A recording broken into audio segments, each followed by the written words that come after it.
Fantastical Singers sa direksyon ni Brother Severino Pascual Jr. ang panunuluyan. Nalalapit na ang araw, sabi ng Panginoon.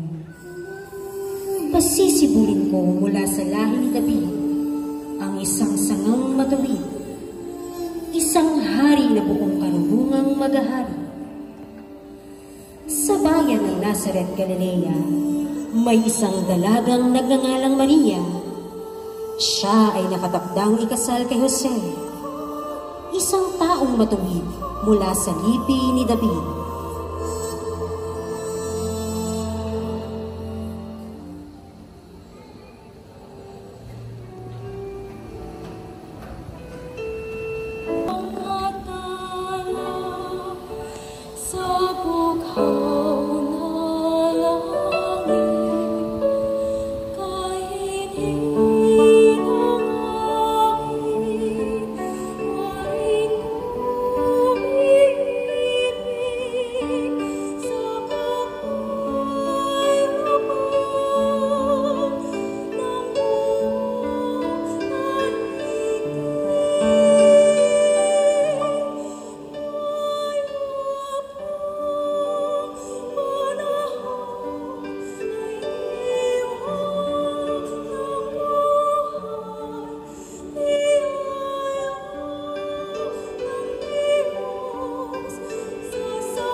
sa paningin ng Diyos. Ikaw ay maglili at manganganak ng isang lalaki, at siya ay tatawagin mong Jesus. Magiging dakila siya at tatawaging anak ng kataas-taas. Ibibigay sa kanya ng Panginoong Diyos ang trono ng kanyang amang si David. Maghahari siya sa angkan niya ko magpakailanman at ang kanyang paghahari ay walang hanggan. Paano mangyayari iyon? Kayong ako'y isang dalaga. Lilimliman ka ng kapangyarihan ng Espiritu Santo, kaya't banal ang isisilang mo. Natatandaan mo pa ba ang iyong pinsan na si Elizabeth? Alam ng lahat na siya ay bao, ngunit siya ngayon ay naglihi, sapagkat walang hindi mapangyayari ang ating Panginoong Diyos.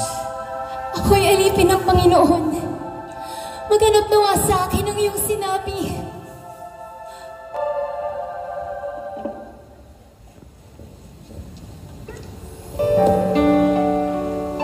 Sa kabilang dako, nabatid ni Jose na nagdadalang tao si Maria bago pa man sila ikasal.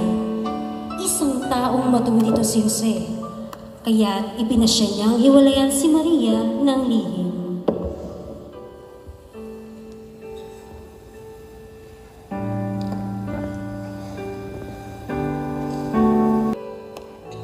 Tiya't at nagdadalang tao. Nagdadalang tao. Bago pa man ang aming pagtatalo sa pag-iisang dibdib.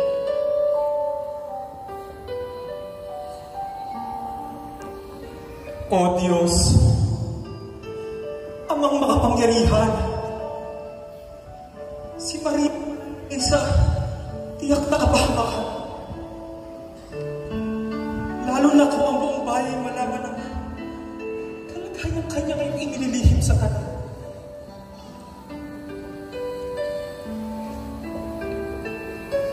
Ang anak niya hindi pa man dumadating. Buhay niya tila ba nasa bingit na ng kamatayan. Noon,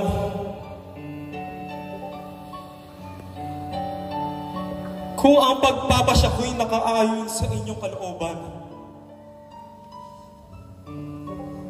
akin na lamang siyang hihiwalayan ng lihim. Aming pagpapakasal ay patagon tatapusin upang si Maria ay huwag mapahiyaman din.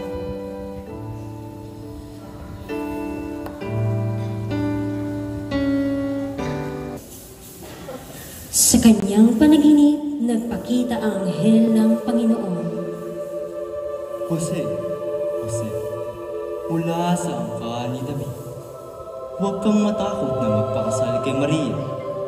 Siya ay naglihi, bunga ng Espiritu Santo, kaya't banal ang isisilang nito.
Naglakbay si Maria at nagmamadaling pumunta sa isang bayan sa Judea, sa bahay ni Zacarias, na asawa ng kanyang pinsan na si Elizabeth. Oh Maria! Pinagpala ka sa babaeng lahat, at pinagpala rin ang dinadala mo sa iyong sinapupunan. Sino ako upang iyong dalawin? Ikaw na ina ng aking Panginoon, sapagkat pagkarinig ko ng iyong pagbati, ay nagagalaw sa tuwang sanggol na nasa aking sinapupunan. Ikaw ay tunay na mapalad, sapagkat ikaw ay sumasampalataya na matutupad ang sinasabi sa iyo ng ating Panginoon.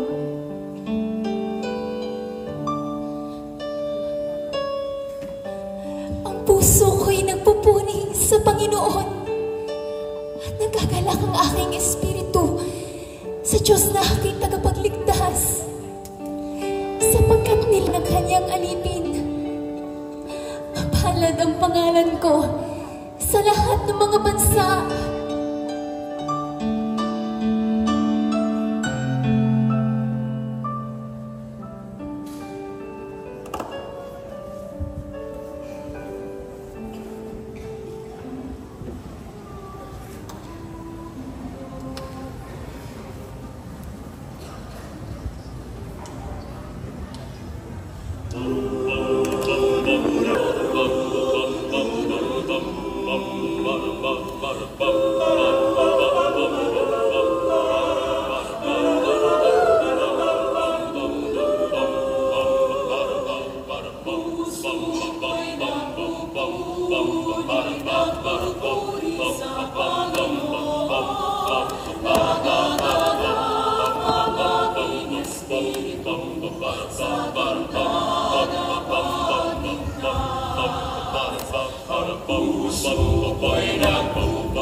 Ipinag-utos ng Emperador Augusto na magpatala ang lahat sa buong nasasakupan ng Imperyo ng Roma.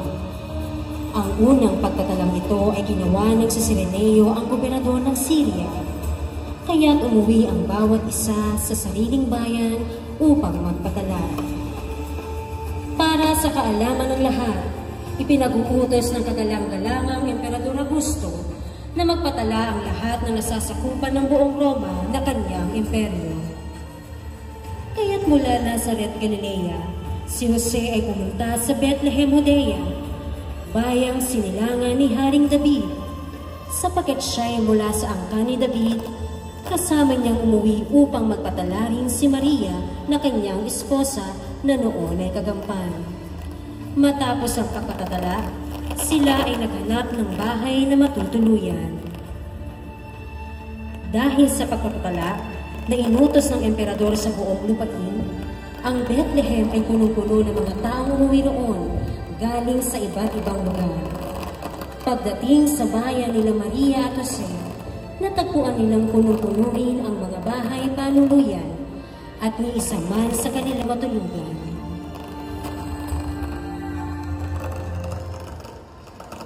Mawalang galang na nga po, Ginoo. Paumanhin po sa aming abala. Tao po. Salamat po. Tila may bukas pang ilaw doon sa tahanang iyon.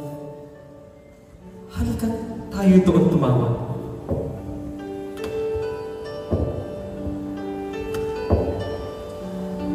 Tao po! Tao po! Sino yan?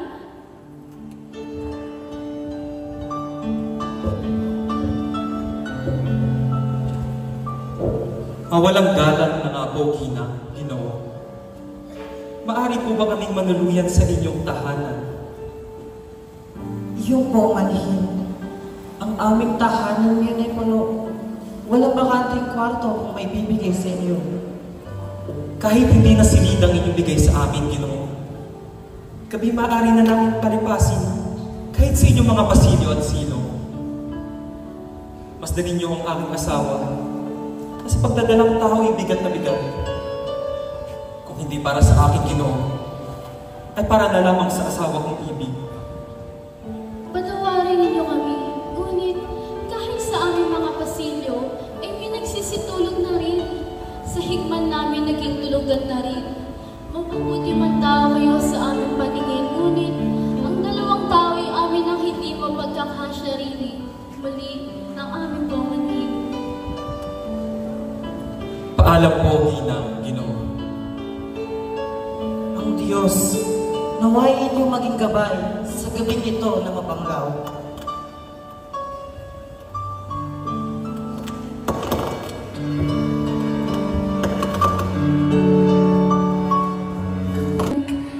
Huwag kang matakot. Sumasa atin ang Panginoon.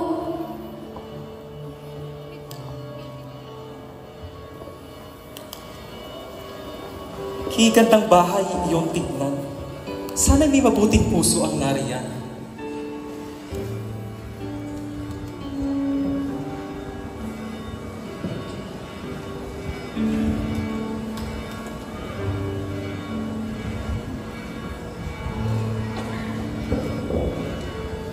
O mawaing pungoy lang, kami sana'y manunuluyan. Tao! O hayop na kayo! Mawalang-molang pinag-aralan mo! Gabay-gabay kayo ng gugulo sa aking tahanan! Kami ay nakikiusap, Inang. Ang aking asawa ay gagampan. Ang hirap namin wag nang indahin. Sundo lang siyang alalahanin. Buong bahay ko ngayon tulog at kayo'y namumulabog. Wala akong panahon para sa inyong mga dukha at matay gutom! Patawad ang aming hiling sa inyo, Ginang. Kung ang inyong gabi nagambala namin. Ngunit ang kahiyabalahin na hindi namin inais. Kundi lamang sa matinding pangangailangan namin. Lamang higit sa aming sanggol na masintahin. Kung ayaw po ninyo ay di nabali, kami po ay wag lamang laitin. Kami man po ay ulubi. May hawak ding puso't damdamin. Sige! Umayos na kayo! Ako'y maghapon mo at inaas na matulog. Pagod na pagod ako. Ang inyong kabalayan ay tirahan naman ang ibang nariyan. Magselos na kayo! Ades!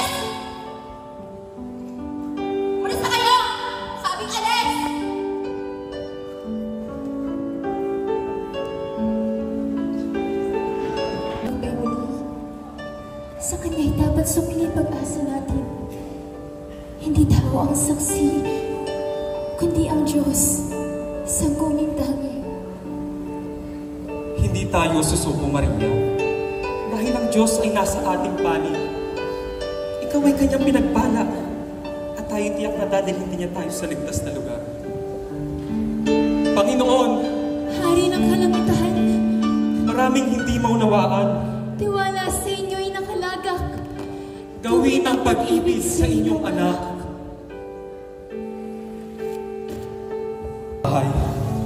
Kami ay nagbibigay galang.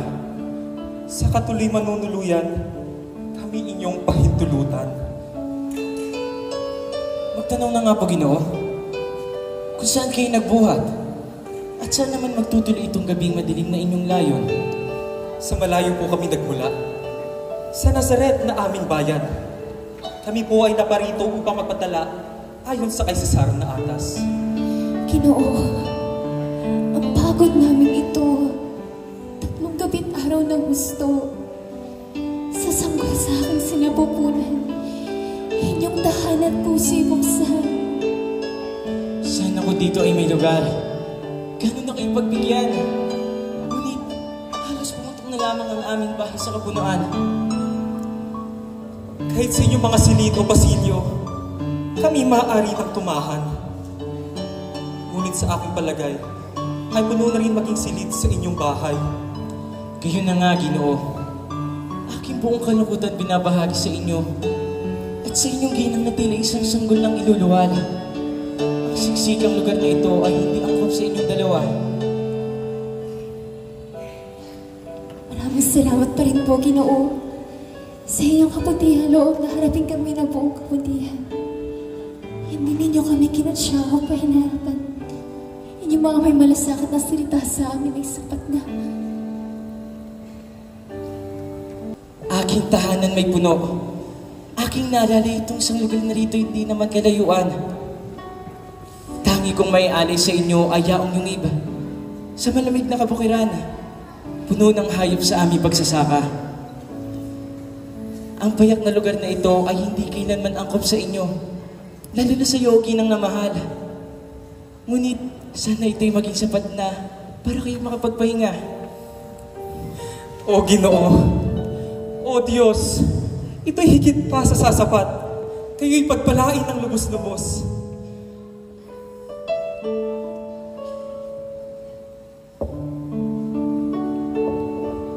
Maria, aking gilid, iyo pa bang makakayanan? Jose, aking hirog. Huwag matakot. Ang Diyos.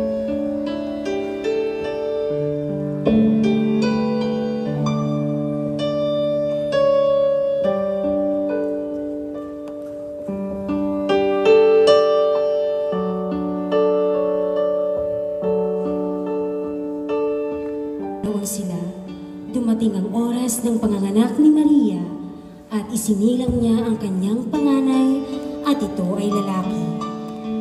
Binalot niya ng lampi ng sanggol at iniga sa isang sabsaban.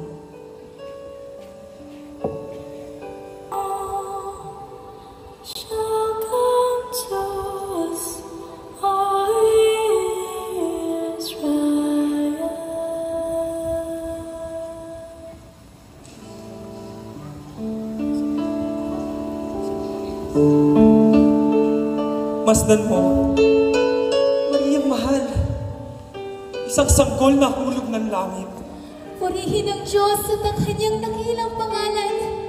Sapagkat sa gabing ito, dumating na ang kanyang pagliligtas. Kaya naman itong aking anak, ang itatawag ko'y Jesus.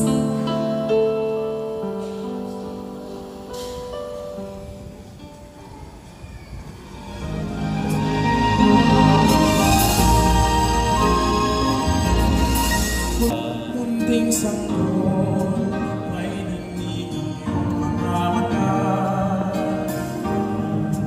Langit naghintay sa'yo, maraming araw ng pagsilap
kabila ng kasiyahan ng kanyang paghahari, ang balita ng isang bagong Mesiyas ay nagdulot ng takot at galit sa kanyang puso.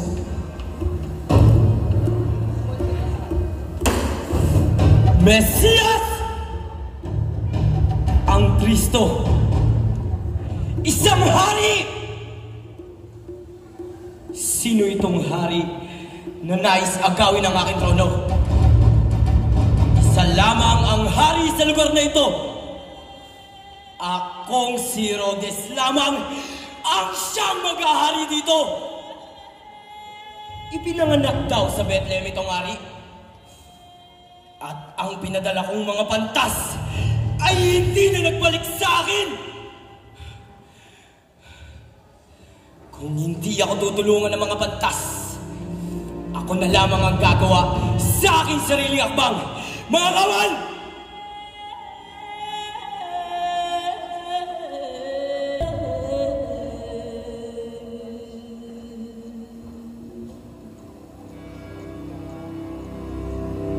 Aking mga tauhan, pumaroon kayo ngayon sa dilim ng gabi at dumalang sa bahay ng ating mga nasasakupan. Hanapin ninyo lahat ng mga sanggol na lalaki, ang bagong panganak at hindi pa higit sa 2 taong gulang, at inyo silang patayin!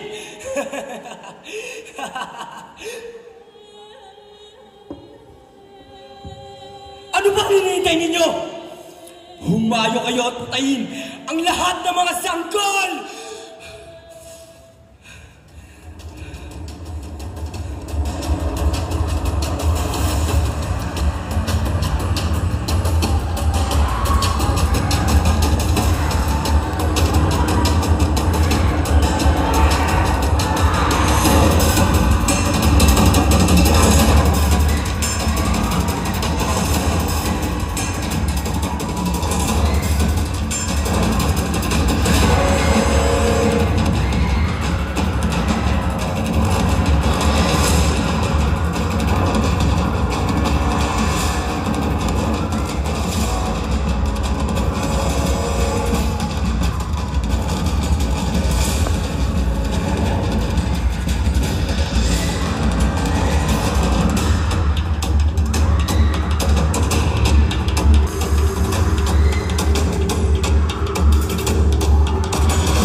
Pagmamadali. Buhay nitong ni Jesus tunay nang nanganganib upang siya'y makaligtas, ating pagtakas sa malayong lupa ang kinakailangan. Hindi ko alintana ang Ama na aking mahal. Halina tumakas sa ngayon at ang si Jesus na mahal ay magmapahama. O Jesus, anak kong mahal, amin kang iingatan saan man tayo mapunta.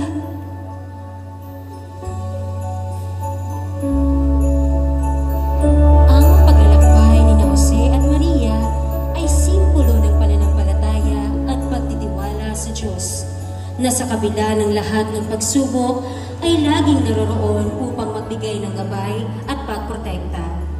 Sa kalagitnaan ng dilim, isang pag-asa para sa buong mundo, ang anak ng Diyos, ang Mesiyas. At ngayon sa ating mga puso, naway magsimula ang bagong pag-asa at bagong pagnanasa na maglingkod sa kapwa. Gaya ng ginawa ng mag-anak na Maria at Jose, Sa kanilang halimbawa ng pananampalataya, pagmamahal at sakripisyo, makikita natin ang tunay na diwa ng Pasko.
Voices of chosen and extaxical singers, Maria Bernadette Clarice Francisco, Joanne Kobe Santa Ana, Alexandra Nicole Arpion,